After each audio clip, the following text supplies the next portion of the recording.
अस्सलाम वालेकुम।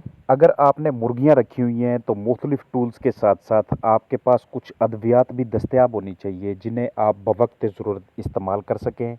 उनके मुख्तलिफ अमराज को ठीक करने के लिए, जरासीम कुशी के लिए, सफाई सुथराई के लिए, ओवरऑल अपने चिकन्स को सेहतमंद रखने के लिए आपके पास इन चीज़ों का होना ज़रूरी है। मैं आपके साथ मुख्तलिफ अमराज को ठीक करने के लिए छोटे पैमाने से लेके बड़े पैमाने तक मेडिसिन शेयर करूंगा। अब आपने अपने फलाक की तादाद के हिसाब से, नंबर ऑफ़ चिकन्स के हिसाब से उन चीज़ों को परचेज़ करना है और अपने पास रखना है। अगर चिकन ज़्यादा हैं तो बड़ी पैकिंग परचेज़ कीजिएगा, चिकन्स आपके पास कम हैं तो इस तरह की छोटी छोटी पैकिंग्स स्मॉल स्केल पे आप मेडिसिन करीब से ख़रीद सकते हैं। ये मेथिकोबाल का आपके पास होना या फिर आपके पास विटामिन बी कम्प्लेक्स का होना, ये आपको उस वक्त चाहिए होते हैं जब आपके चिकन्स के पट्ठों में खिंचाव होना शुरू हो जाए या उनमें किसी किस्म की एसाबी कमज़ोरी होना शुरू हो जाए या आपको ऐसा लगे कि हमारे चिकन्स का ढांचा, उनका स्केलेटन ठीक तरह से काम नहीं कर रहा। तो उस सूरत में आप विटामिन डी को टैबलेट फार्म में या सिरप फार्म में इस्तेमाल कर लेते हैं। किसी किस्म का चिकन्स को कोई ज़ख्म होता है या उनके अंदर कोई वाउंड फूटने लग जाता है तो आपने वहाँ पे कोई एंटीसेप्टिक सॉल्यूशन अप्लाई करना है। तो अगर आपके पास टिंचर ऑफ आयोडीन नहीं है तो आप इस तरह का मिलता जुलता कोई सॉल्यूशन ले लेते हैं। इस तरह के टूल्स अपने पास रखना जिसमें आपके पास पट्टी हो, जिसमें आपके पास काटन हो या फिर आपके पास टिंचर ऑफ आयोडीन हो। ये चीज़ें आपको उस वक़्त काम आती हैं जिस वक़्त उनकी स्किन पे किसी किस्म की इन्फ्लामेशन के बाद, सोज़श के बाद वहाँ पे अंदर की जानब पस बन जाती है या किसी चोट की वजह से, उस जगह के इंजर्ड होने की वजह से वहाँ पे मज़ीद सेकेंडरी बैक्टीरियल कॉम्प्लिकेशंस के चांसेस होते हैं। तो तब ये चीज़ें आपके काम आती हैं, बिल्कुल ऐसे ही जैसे ह्यूमन इन्फेक्शन हो जाए, जैसे हमें कहीं पे कोई फिंसी वगैरह निकल आए तो उसमें से रेशा निकालने के बाद हम उस जगह के ऊपर वो वाले सॉल्यूशंस अप्लाई करते हैं। आपके पास टीके की फॉर्म में, इंजेक्शंस की फॉर्म में, इन एंटीबायोटिक्स का, इन मल्टीविटामिन्स, इलेक्ट्रोलाइट्स और अमाइनो एसिड्स का होना ज़रूरी है, जो आपको ऑक्सीटेट्रासाइक्लिन या एमिवाइकाम या विटामिन बी कम्प्लेक्स की फॉर्म में दस्तयाब हो जाते हैं। ऑक्सीटेट्रासाइक्लिन की डोज ऊपर डिस्प्ले की है मैंने। ये बड़े पैमाने पे बैक्टीरियल इन्फेक्शंस के अगेंस्ट आप अपने चिकन्स को इंजेक्शन लगा सकते हैं। अगर ऊपर IM यानी कि इंट्रामस्कुलर लिखा हुआ है तो इसे आप पट्ठों में लगाएंगे। सब कट लिखा हुआ है, सबक्यूटेनियस है तो इसे आप ज़ेरे जिल्द लगाएंगे। डॉक्सीमैक्सी जिसमें कोलिस्टिन सल्फेट, टाइलोसिन, डॉक्सीसाइक्लिन और ब्रोमोहेक्सिन मौजूद हैं। ये बड़े पैमाने पे बैक्टीरियल इन्फेक्शन के अगेंस्ट यूज़ होगा। स्ट्रेस फोर्ट आप अपने पास इसलिए रखते हैं कि किसी भी किस्म का चिकन्स को कोई स्ट्रेस आ जाता है तो उस सूरत में रिकमेंडेड डोज से आप इस्तेमाल करते हैं। बुखार के लिए, खांसी के लिए, नज़ला ज़ुकाम के लिए आपके पास कैलपोल, ब्रूफिन या एरिनेक इस तरह के सिरप्स का होना ज़रूरी है। वहीं पे अगर आपको एरिथ्रोसिन सिरप दस्तयाब हो जाता है तो वो भी आप इस्तेमाल कर सकते हैं।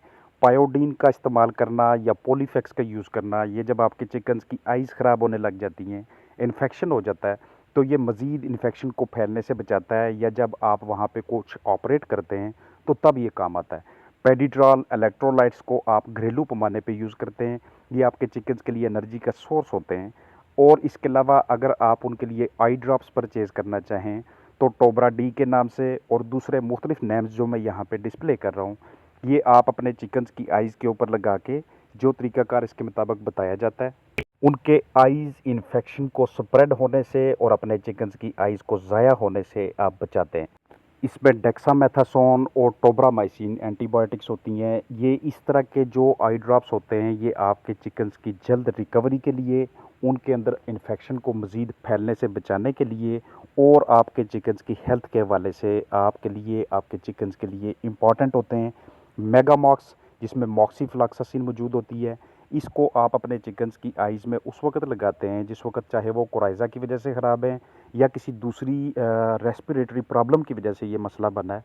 बहरहाल इनमें से कोई भी आप आई ड्रॉप यूज़ कर लेते हैं या फिर आप उनकी आइज़ की ट्रीटमेंट डेक्सोफ्लॉक्स से स्टार्ट करते हैं तो आपको इनसे नताइज बरामद होना शुरू हो जाते हैं जिसमें कि डेक्सामेथासोन शामिल होता है। चूँकि ये एक आम प्रॉब्लम है और इसकी ढेर सारी वजूहात होती हैं, चाहे वो गंद कचरे की वजह से हो या कोई और रीज़न हो। आप कफ़ के लिए जहाँ पे एरिनेक का सिरप यूज़ कर सकते हैं, वहीं पे आप कॉम्बिनोल अमाइनोफाइलिन का यूज़ करके भी रिजल्ट्स ले सकते हैं। ये आपको 57 से लेके 60 रुपए की लागत में आसानी दस्तयाब हो जाता है।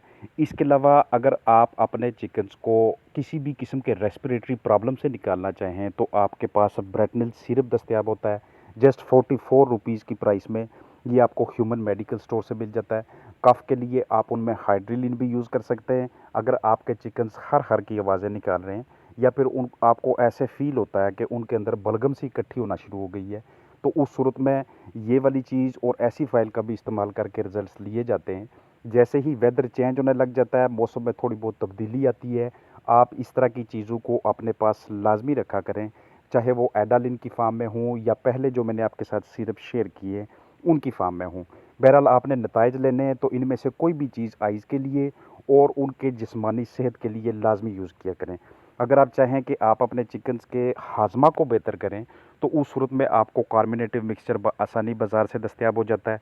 डिसइंफेक्शन के लिए अगर आप डेटोल यूज़ नहीं करते या फार्मालिन यूज़ नहीं करते तो आपके पास पोटाशियम परमैंगनेट लाजमी होनी चाहिए।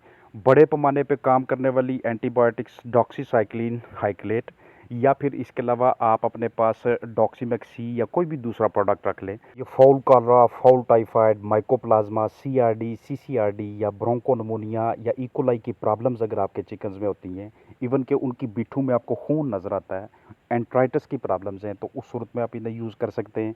ये आपको थोड़ी सी महंगी पड़ेंगी। कैप्रो के जितने प्रोडक्ट्स होते हैं ये आपको महंगे दामों दस्तयाब होते हैं, चाहे वो कोलिस्टिन सल्फेट में हो या फिर आपको टाइलोडॉक्स कम्बिनेशन में मिले। बहरहाल इनके 100% रिजल्ट्स होते हैं, ये इम्पोर्टेड हैं। आपको इनकी कीमत आपके चिकन्स की लागत से भी अगर ज़्यादा नज़र आए या आपको ऐसे लगे कि ये फिजिबल नहीं है तो इस तरह के प्रोडक्ट्स को यूज़ करने के बजाय आप जो पहले आपके साथ मैंने एंटीबायोटिक्स शेयर की हैं उनमें से कोई भी चीज़ इस्तेमाल कर सकते हैं। सांस का मसला हो तो जहाँ पे हम वेंटोलिन यूज़ कर रहे होते हैं वहीं पे बड़े पैमाने पे हमारे पास आर्सिलवन सुपर दस्तयाब होता है या फिर मिंटो फार्म दस्तयाब होता है या फिर हम रेस्पिराफ को यूज़ करके या कोई भी ऐसा प्रोडक्ट जिसके अंदर ब्रोमोहेक्सिन या फिर उसके अंदर यूकलिप्टस ऑयल या सिट्रस ऑयल या कैम्फोर या थाइमोर इस तरह की कोई भी चीज़ मौजूद हो तो ये हमारे चिकन्स के रेस्पिरेटरी प्रॉब्लम्स, उनके जितने भी सांस के आर्जे हैं उनको ट्रीट करने में, उनकी जल्द रिकवरी करने में हेल्प करते हैं।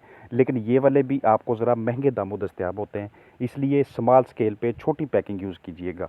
अगर आपके चिकन्स में वर्म्स हैं, कीड़े हैं, आपको बिट्ठू में नज़र आते हैं, तो अगर आप बड़े पैमाने पे कोई इस तरह की पैकिंग इस्तेमाल नहीं करना चाहते तो आपको आसानी जेंटल सिरप दस्तयाब हो जाता है। ये जितनी भी मेडिसिन आपके साथ में शेयर कर रहा हूँ मैक्सिमम की डोज़ ऊपर रिकमेंडेड होती है, रिकमेंडेड डोज से यूज़ कीजिएगा। जिस चीज़ की ऊपर डोज मेंशन नहीं है उसके वाले से मैंने लदा वीडियो बनाई हुई है, वो वहाँ पे जाके सर्च कर लीजिएगा। आपको लिवामिसोल HCl भी दस्तयाब हो जाता है अगर आप डिवर्मिंग करना चाहें, या फिर डिवर्मिंग के लिए आप सेब का सिरका भी इस्तेमाल कर सकते हैं। हाजमे के लिए भी सेब का सिरका यूज़ किया जा सकता है। एमॉक्सल सिरप आपके चिकन्स में अगर कोई बैक्टीरियल इन्फेक्शन होता है, मुख्तलिफ़ अक़साम के जरसूमे उन्हें घेर लेते हैं, तो उस सूरत में आप इसे रिकमेंडेड डोज से इस्तेमाल करते हैं। इस पे भी अलग से वीडियो मौजूद है। आपके पास कोई ना कोई एंटीसेप्टिक सॉल्यूशन लाजमी तौर पे होना चाहिए। ये वो वेंटोलिन है जिसको हम यूज़ करते हैं अगर हम बड़े पैमाने पे अफोर्ड ना कर पाएँ तो स्मॉल स्केल के ऊपर हम अपने चिकन्स की रेस्पिरेटरी प्रॉब्लम्स को ठीक करने के लिए वेंटोलिन का यूज़ करते हैं। तो अब ये आपके ऊपर डिपेंडेंट होता है कि आप इंपोर्टेड प्रोडक्ट्स लेके अपने चिकन्स को ट्रीट करेंगे या फिर आप अपने चिकन्स की तादाद के हिसाब से लोकल प्रोडक्ट्स और बिल्कुल स्मॉल स्केल पे आके उनकी ट्रीटमेंट की कोशिश करेंगे। आपके पास जितने भी चिकन्स मौजूद हैं, आप अगर डेली पैमाने पे हर रोज़ उनके हेल्थ स्टेटस का मुआयना कर रहे हैं, आप उनकी चेकिंग कर रहे हैं और आपको डॉक्टर हज़रात बताते हैं कि आपके चिकन्स इस तरफ जा रहे हैं, उसके मुताबिक अगर आप एंटीबायोटिक्स या दूसरी मेडिसिन परचेज़ कर लेते हैं तो ये आपके लिए और ज़्यादा मौसूर रहता है। कोलिक को यानी कि कार्बोनेटिव मिक्सचर को आप हाजमा ठीक करने के लिए यूज़ करते हैं। जेंटामाइसिन को आप रिकमेंडेड डोज से जो अभी स्क्रीन के ऊपर डिस्प्ले हुई है ये अपने चिकन्स के अंदर से इन्फेक्शन ख़त्म करने के लिए, और इसके अलावा आपके पास विटामिन ई ये इंजेक्शन फॉर्म में भी दस्तयाब होता है और आपको लिक्विड फॉर्म में एज अ वाटर सप्लीमेंट भी दस्तयाब होता है। ये आपके चिकन्स में एक्सुडेटिव डायथेसिस के लिए, उनकी बॉडी के अंदर विटामिन ई की कमी को पूरा करने के लिए और मेल की स्पर्म क्वांटिटी को बढ़ाने के लिए ताकि उनकी आपस में क्रॉसिंग अच्छी हो, बहुत ही बेहतरीन किस्म की चीज़ होती है। फाउल कॉलरा दीगर सांस के मसाइल के लिए ऑक्सीटेट्रासाइक्लिन बेहतरीन ड्रग ऑफ चॉइस होती है आपके पास। रिकमेंडेड डोज से अपने चिकन्स को इसका इंजेक्शन लगाना या फिर जेंटामाइसिन सल्फेट को 0.1 ml पर केजी के हिसाब से यूज़ करना, ये आपके चिकन्स के अंदर उनके रेस्पिरेटरी ट्रैक को ठीक रखने के लिए और उनके सांस के मसाइल को ठीक रखने के लिए इम्पॉर्टेंट चीज़ होती है। ओरल रिहाइड्रेशन सोल्यूशन आप तब यूज़ करते हैं जब आपके चिकन्स में डिहाइड्रेशन हो जाए, पानी की कमी हो जाए, बॉडी के अंदर अगर अमाइनो एसिड्स, इलेक्ट्रोलाइट्स और विटामिन्स की कमी हो जाती है तो 0.2 ml पर केजी बॉडी वेट के हिसाब से आप एमईवाई काम का कोर्स करवाते हैं लगातार 2 दिनों के लिए। थर्ड डे में भी इंटर होना पड़े तो आप उनकी कंडीशन देख के अंदाज़ा लगाते हैं। विटामिन बी कम्प्लेक्स 0.1 ml पर केजी बॉडी वेट के हिसाब से, ये पट्ठों की कमज़ोरी, एसाबी कमज़ोरी, जिस्मानी खिंचाव, इनके लिए यूज़ होते हैं। और अगर आप लिप्टोरेन प्लस को एज आ फ्लशर यूज़ करते हैं तो ये आपके चिकन्स के किडनीज़ को, उनके जो गुर्दे होते हैं उनको बेहतरीन तरीके से फंक्शनल रखता है। जैसे पहले मैंने पेडिट्रॉल का बताया और स्मॉल स्केल पे पैकिंग बताई, ये ज़रा लार्ज स्केल के ऊपर है कि इलेक्ट्रोम्यून में मौजूद इलेक्ट्रोलाइट्स आपके चिकन्स की हेल्थ के लिए इंपॉर्टेंट होते हैं। बॉडी में कोई टॉक्सिन मौजूद है, टॉक्सिसिटी मौजूद है, तो उस सूरत में आप कॉपर सल्फेट को ऊपर जो रिकमेंडेड डोज मैंने अभी लिखी है उसके मुताबिक यूज़ करते हैं।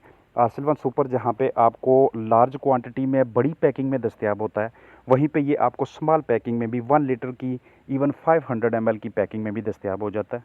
अगर नंबर ऑफ़ चिकन ज़्यादा हैं, जेटी पार यूज़ नहीं करना चाहते तो एवी लीवर जैसा लिवर टॉनिक यूज़ कर लें रिकमेंडेड डोज से। ओरल सॉल्यूशन है, ये आपको आधा लीटर और 1 लीटर की पैकिंग में भी दस्तयाब हो जाते हैं। जहाँ पे इलेक्ट्रोलाइट्स की पहले मैंने आपको 5 केजी की या 4 केजी की पैकिंग दिखाई, वहीं पे ये 1 लीटर की पैकिंग में भी आपको दस्तयाब हो जाते हैं।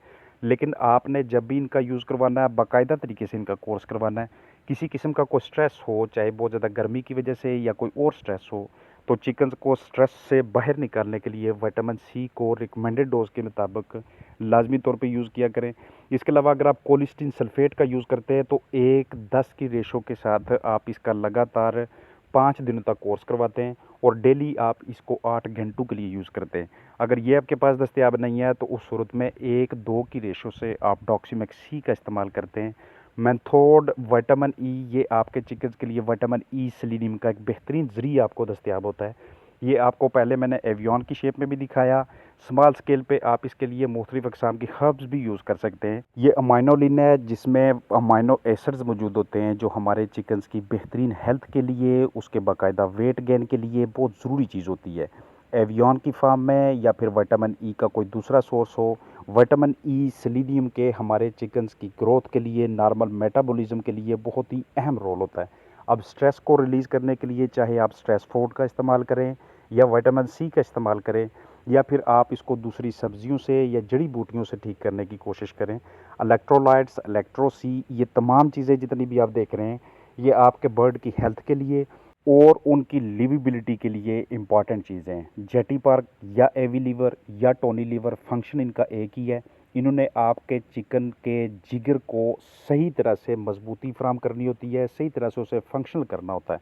इसके अलावा अगर आप कोलीवेटो, डॉक्सी और एनरो यूज़ कर रहे हैं तो इनमें से आपने ये जितनी भी चीज़ें मैं आपको स्क्रीन के ऊपर दिखा रहा हूँ, बाकायदा डोज के साथ, ये भी आपके चिकन्स को जब भी कोई किसी किस्म का बैक्टीरियल अटैक होता है, इवन जब उनके ऊपर वायरल अटैक होते हैं, तो उस वायरस की वजह से, उसकी शिद्दत की वजह से आपके चिकन्स का इम्यून सिस्टम जितना डाउन हो रहा होता है, उसको दोबारा बूस्ट करने के लिए, उसको फिर से पावरफुल बनाने के लिए आपको इस तरह की एंटीबायोटिक्स का यूज़ करना पड़ता है।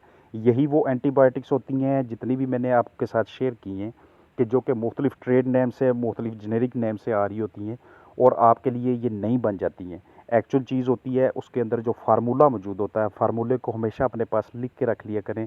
यही वो डॉक्सीसाइक्लिन है जो पहले भी आपने दूसरे कम्बिनेशन के अंदर देखी थी। तो एंटीबायोटिक्स जो भी एक मरतबा किसी मर्ज़ के अगेंस्ट यूज़ कर लें या कोई भी दवाई आप एक मरतबा यूज़ कर लें, आप उसका फार्मूला लाजमी तौर पे लिख के अपने पास रख लिया करें ताकि मुस्तकबिल में भी अगर आपको उस तरह के साइंस एंड सिम्पटम्स नज़र आते हैं जिन्हें पहले देखते हुए डॉक्टर साहब ने ये वाली मेडिसिन रिकमेंड की थी, तो आप उन्हें फ्यूचर में भी यूज़ कर सकें। जब भी एंटीबायोटिक्स यूज़ की जाती हैं तो जैसे ही एंटीबायोटिक का अपना कोर्स मुकम्मल होता है, चाहे वो डेली 8 घंटे का हो, 10 घंटे का हो या 12 घंटे का हो, तो उसके बाद उन्हें मल्टीविटामिन्स, इलेक्ट्रोलाइट्स या कोई ऐसा एंटीपायरेटिक जिससे उनका बुखार कम हो सके, इसका भी कोर्स लाजमी तौर पे करवाया करें। क्योंकि जितने भी वायरल अटैक्स हैं, इवन बहुत से ऐसे बैक्टीरियल अटैक हैं कि जिसके अंदर हमारे चिकन्स का बॉडी टेम्परेचर राइज़ होना शुरू हो जाता है, प्लस उनकी इम्यूनिटी डाउन होना शुरू हो जाती है, प्लस बैक्टीरिया की वजह से या वायरस की वजह से, उसकी शिद्दत की वजह से आपके चिकन्स डाउन फ़ील करना शुरू कर देते हैं, खाने-पीने में कमी हो जाती है। तो उनके बुखार को कम करने के लिए, उनके अंदर बैक्टीरियल इन्फेक्शन को रिड्यूस करने के लिए, उनकी इम्यूनिटी को बढ़ाने के लिए ये चीज़ें लाज़मी तौर पे यूज़ करना पड़ती हैं। उम्मीद है कि वीडियो आपके लिए हेल्पफुल होगी। अपना ख़्याल रखिएगा। अस्सलामु अलैकुम वरहमतुल्लाहि वबरकातुहू।